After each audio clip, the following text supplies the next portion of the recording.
So today on Mr. Rodder's Neighborhood, I was setting up to do another oiling mod video, but this time on the Big Block Buick, on the 400, 430, 455 series engines. And I have this 1967, which would be the first year of production, Big Block Buick. It's a 430. It's literally sat since 1970s. Most likely it was completely frozen solid. All the pistons and rods were rusted into place, and I had to pretty much sacrifice like 4 hammer handles to get the things out, and it was atrocious just getting it apart. But what I found was very interesting was this Big Block Buick, the 430, because it is a first year engine, the 67, has a lot of different little intricacies that I have not seen on any other Buick engine. And a lot of it has to do with casting and molding. But I'll give you a quick walkthrough today of what I found, because I think this is something it's quite interesting. It's just generally, you know, it evolves over time, and the casting process gets a little bit better, and modifications to this are made or that are made so that the engine has a lot better longevity or reliability in the case of mass production and repairs at the dealership. But this is a 67 block, and what I'm going to do is walk you through the basic things that I found where they're fairly interesting. Some of them are known, some of them may not be known, but I guess we'll get this thing kicked off, so stick around. So here we are at our subject 430. It's a pretty mangy, dirty, disgusting looking engine that's, like I said, it's sat since probably the late 70s, early 80s. When I got it, the guy had said that it sat for 35 years, and it was sitting when he found it. So I'm assuming that this engine is as original as it was. But you know, sitting does them no justice whatsoever. Generally, all the oil would slowly drain back to the pan and be replaced by rust, because oil is well, it's pretty much just like diesel fuel. It will absorb the moisture in the air and collect it, and it'll cause rust in certain areas, like especially in the pan, right around the level of where the motor oil is at. The very top of the motor oil will collect water, and it'll rust the pan really bad while it sits. But in this case, it rusted a lot of the wrist pins, the pistons into place. So the block is pretty mangy. But here's the interesting things that I found. And now you've seen the oiling mods I did on the 350 Buick, and the 350 Buick is very similar to this 430 in regards to the design. The Buick engineers realized that they had a winner when they had the 215. So their block design carried over to the Big Block. It just changed to bore centers, and there's a few other things that were updated to support the Big Block. But again, it is a lightweight casting, just like the 350, 300, 215. Some of the interesting things that I'll give you a quick indication on is, if you're familiar with Big Block Buicks, there's generally like a spindly little casting here that looks like a pencil that holds the cylinder sleeves, pretty much cast it to the block for strength and structural rigidity. It's also generally here in the front of the block. But in this first casting, there is nothing of that nature. And it may be because the bores are smaller, the cylinder sleeves are a little bit stronger. So it was unnecessary, because the 455 did go out to a 4.312 inch bore, and this 430 is 4.187. So it may be because these cylinder sleeves are a little bit stronger, because there's a little bit more material left in them than with the 455. But generally on the 455, the 70 and later that I've seen have a little casting. It looks like a little cast-in pencil right here. It's just a small little diameter piece of casting that holds those cylinders to the block for a little bit more structural rigidity. The other things that I found are this. Okay, so most people are aware that the early Big Blocks in your oil suction side are a 1/2 inch hole. This is a 1/2 inch feed line, and in 1970, when they came out with the Stage 1 455, they fixed this. They opened it up to 5/8. They knew that 455 wasn't going to be used to get groceries on the corner store by your grandma. They realized that this was a performance engine, so they opened this passage up.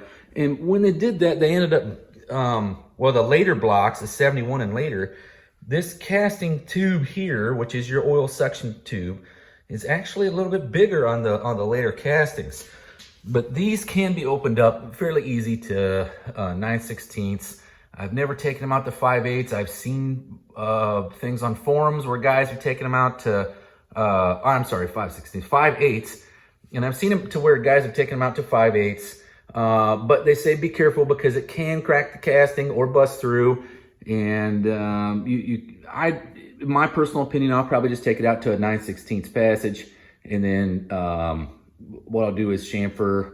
Well, actually, this one would be like radius to turn right here, because your big block pickup, actually the hole for the pump is right here. And that's why you see this oblong hole. It's off center from the suction side, and it uses the passage, the casting of the block or the timing cover as an opening. But if you can bevel this area right here, the turn isn't so sharp and it'll flow a lot more oil.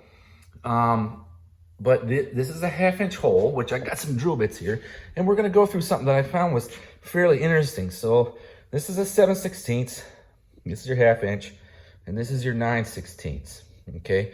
So we'll take, first off, the 1/2 inch, and I'll show you, it does fit in the hole very tightly. It's pretty much, it's a 1/2 inch. There's a little bit of wiggle room, but not much. It's just, you can tell it was done by a 1/2 inch drill bit. Okay, the further you go, the tighter it gets. And this is just like the small block, is almost the same size oil passages. All right, so the feed side of the pump, which again, the hole is offset. That's why it has this oblong, this oval gasket here. So as the output of the pump is actually right here. So you're gonna want to bevel this turn and notch the block. So oil does flow through here a little bit easier. You have a little bit higher velocity and a higher volume. But these passages are 1/2 inch, and it never really changed. Even in the later blocks, this hole was a 1/2 inch hole, okay? Now, here's what I found was really interesting. If you look, this is a 1/2 inch, okay? And that's your suction side. And this is where the Buicks used to have the oiling problems that everyone talked about. I don't necessarily think it was an oiling problem. I think it was an oversight by the factory on a majority of it, and I'll show you why. Okay, this being the first year of the casting, it's almost obvious. Okay, so this is a 1/2 inch hole. It's actually just a little bit bigger, but like I said, the further you go down, the tighter it gets. When you come up to the suction side in the block, you look and you see there's actually 2 holes drilled there, right? It's one hole, but it's 2 different sizes. So here's my 1/2 inch drill bit, and it does not fit, okay? It will not fit in the hole. I cannot shove it in the hole no matter what I do. It's actually not going in there, okay? Now, the first step, it's sloppy on, so it's considerably bigger than a 1/2 inch on that first step, which is about, I'd say 1/4 to 5/16 down from the top of the block, but there's still a gasket there. There's a little bit of room. But as you can see, that 1/2 inch does not fit in that pickup, right? So no matter how big this hole is for the suction side, it's only flowing that much oil, okay?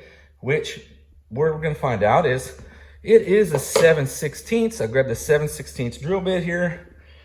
And so your 7/16 hole for your suction, for your actual pickup, the 7/16 hole, no matter what size this hole is only gonna flow 7/16 worth of oil.